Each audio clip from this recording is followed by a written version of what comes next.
नमस्कार साथियों, आज मैं आपके लिए लेके आई हूँ फणीसुरनाथ रेणु द्वारा लिखी एक प्रसिद्ध कहानी ठेस। कहानी में एक ग्रामीण कलाकार सिरचन के स्वाभिमान और आत्मसम्मान की बात कही गई है।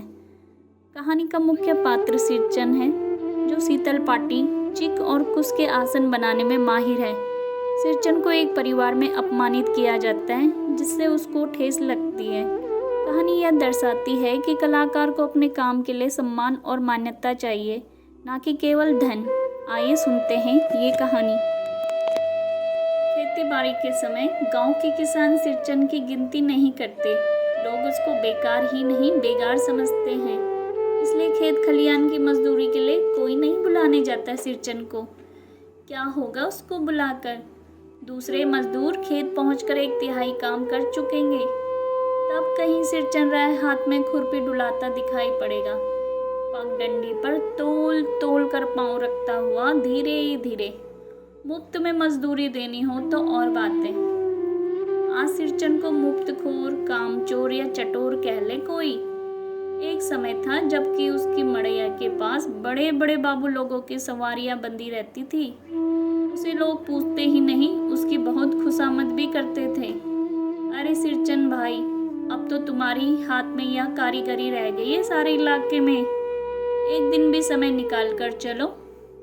कल बड़े भैया की चिट्ठी आई है शहर से। सिरचन से एक जोड़ा चिक बनवा कर भेज दो। मुझे याद है मेरी माँ जब कभी सिरचन को बुलाने के लिए कहती, मैं पहले ही पूछ लेता वो क्या क्या लगेगा। माँ हंसकर कहती, जा जा, बेचारा मेरे काम में पूजा भोग की बात नहीं उठाता कभी। ब्राह्मण टोले के पंचानन चौधरी के छोटे लड़के को एक बार मेरे ही सामने बेपानी कर दिया था सिरचन ने।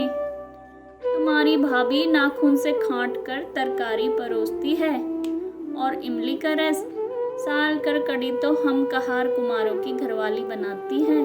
तुम्हारी भाभी ने कहाँ से बनाई? इसलिए सिरचन को बुलाने से पहले मैं माँ को पूछ लेता। सिरचन को देखते ही माँ हुलस कर कहती, आओ सिरचन, आज नैनू मत रही थी, तुम्हारी याद आई। घी का डांडी यानी कि खकोरन के साथ चूड़ा तुमको बहुत पसंद है ना? और बड़ी बेटी ने ससुराल से संवाद भेजा है, उसकी ननद रूठी हुई है मोती के शीतल पाटी के लिए। सिरचन अपनी पनियाई जीभ को संभाल कर हंसता। घी की सुगंध सूंघ कर आया हूँ काकी, नहीं तो इस शादी ब्याह के मौसम में दम मारने की भी छुट्टी कहाँ मिलती है। सिरचन जाति का कारीगर है।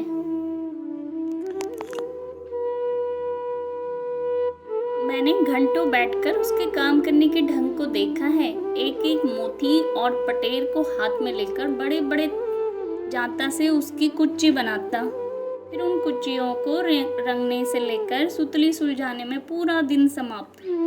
काम करते समय उसकी तन्मयता में जरा भी बाधा पड़ी कि गेहूं सांप की तरह फुकार कर उठता। फिर किसी दूसरे से करवा लीजिए काम।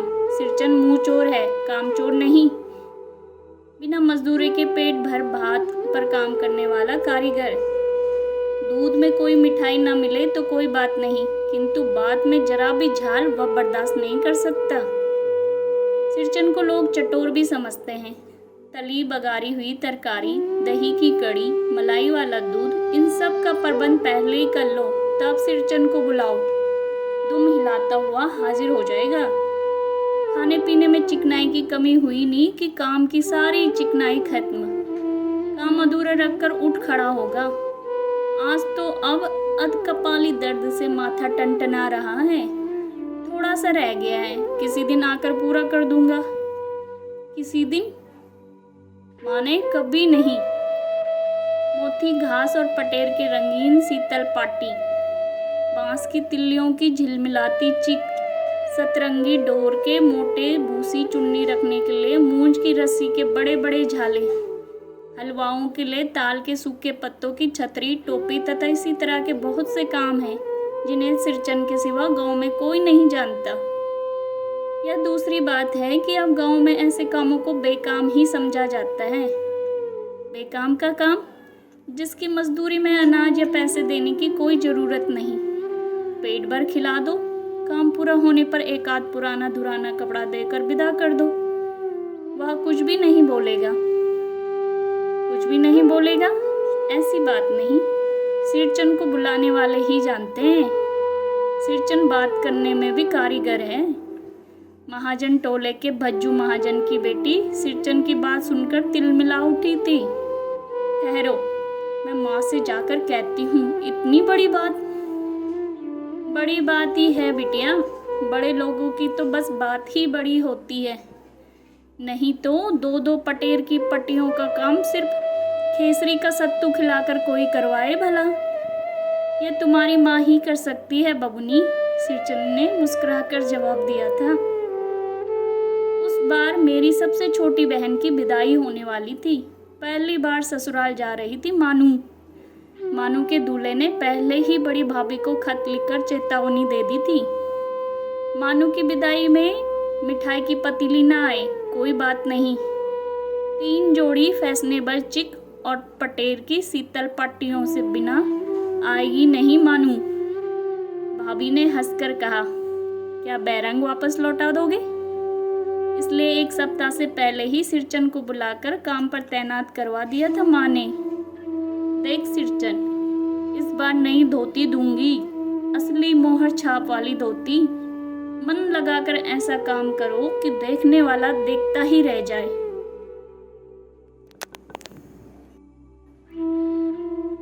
पान जैसी पतली छुरी से बांस की तिलियों और कमानियों को चिकनाता हुआ सिरचन अपने काम में लग गया। रंगीन सुतलियों से झब्बे डालकर वह चिक पुनने बैठा। 1.5 हाथ की बिनाई देखकर ही लोग समझ गए कि इस बार एकदम नए फैशन की चीज बन रही है, जो पहले कभी नहीं बनी। मंजली भाभी से नहीं रहा गया, पर्दे के आड़ से बोली, पहले ऐसा जानती कि मोहर छाप वाली धोती देने से अच्छी चीज बनती है तो भैया को खबर भेज देती। काम में व्यस्त सिरचन के कानों में बात पड़ गई। बोला, मोहर छाप वाली धोती के साथ रेशमी कुर्ता देने पे भी अच्छी चीज नहीं बनती बहुरिया। मानू दीदी काकी की सबसे छोटी बेटी है। मानू दीदी का दूल्हा भी अफसर आदमी है। मंजली भाभी का मुंह लटक गया। मेरे चाची ने फुसफुसा कर कहा, किससे बात करती है बहू? मोहर छाप वाली धोती नहीं, मुंगिया लड्डू। बेटी की विदाई के समय रोज मिठाई जो खाने को मिलेगी, देखती है ना। दूसरे दिन चिक की पहली पाँती में 7 तारे जगमगा उठे, 7 रंग के, 7 भैया तारा। सिरचन जब काम में मग्न होता है तो उसकी जीभ जरा बाहर निकल आती है होंठ पर। अपने काम में मग्न सिरचन को खाने पीने की भी सुध नहीं रहती। चिक में सुतली के फंदे डालकर अपने पास पड़े सूप पर निगाह डाली। चूरा और गुड़ का एक सूखा ढेला। मैंने लक्ष्य किया, सिरचन की नाक के पास 2 रेखाएं उभर आई। मैं दौड़कर माँ के पास गया। माँ, आज सिरचन को कलेवा किसने दिया है? सिर्फ चिरऊ और गुड़।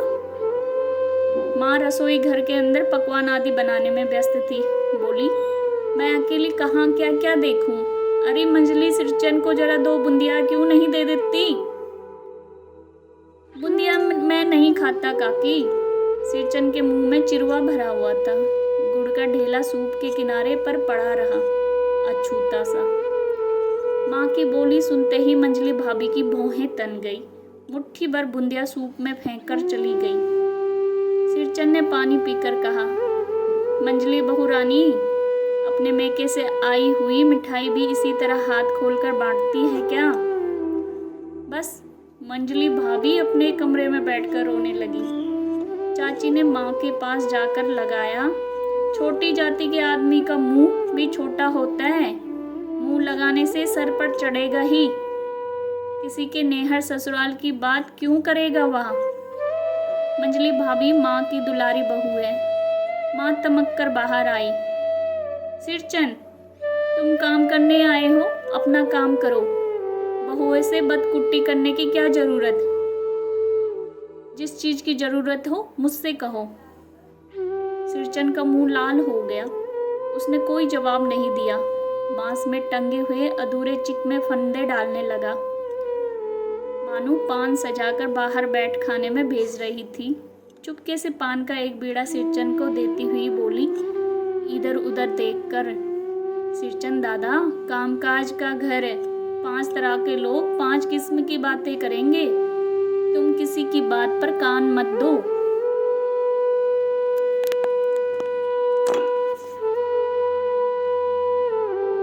सिरचंद ने मुस्कुराकर पान का बीड़ा मुंह में ले लिया।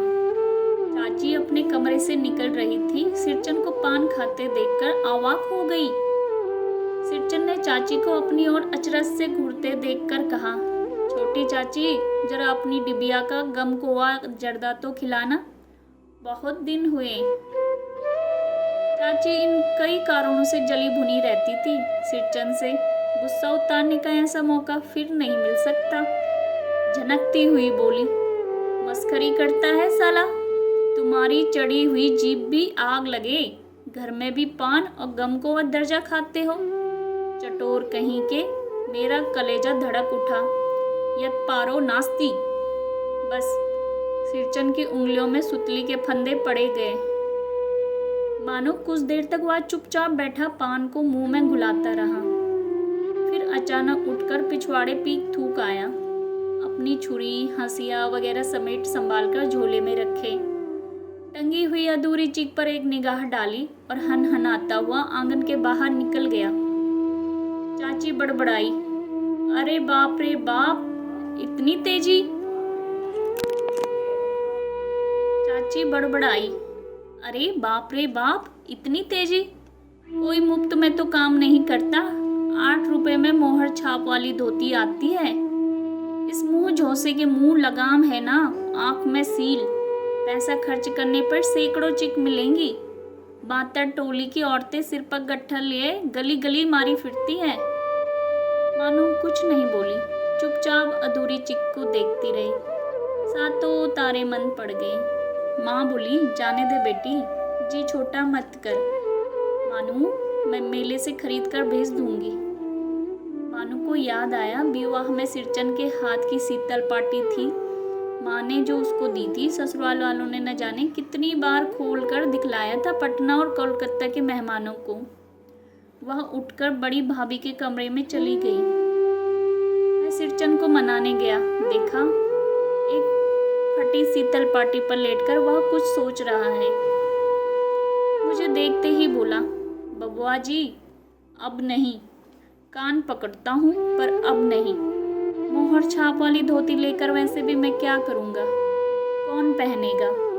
ससुरी खुद मरी, बेटे बिटियों को भी ले गई अपने साथ। बबुआ जी, मेरी घरवाली जिंदा रहती तो मैं ऐसी दूरदर्शा क्यों भोगता। यह शीतल पाटी उसी की बुनी हुई है। इस शीतल पाटी को छू छू कर कहता हूँ, अब यह काम नहीं करूँगा। गांव भर में तुम्हारी हवेली में ही मेरी कदर होती थी, पर अब क्या। मैं चुपचाप वापस लौट आया। समझ गया कलाकार के दिल में ठेस लगी है, वह अब नहीं आ सकता। बड़ी भाभी अधूरी चिक में रंगीन छींट की झालर लगाने लगी। यह भी भेजा नहीं दिखलाई पड़ता, क्यों मानू। मानू कुछ नहीं बोली, बेचारी, किंतु मैं चुप नहीं रह सका। चाची और मंजली भाभी की नजर न लग जाए इसमें भी। मानू को ससुराल पहुंचाने मैं ही जा रहा था। स्टेशन पर सामान मिलाते समय देखा, मानू बड़े जतन से अधूरे चिक को मोड़कर लिए जा रही अपने साथ। मन ही मन सिरचंद पर गुस्सा हो आया।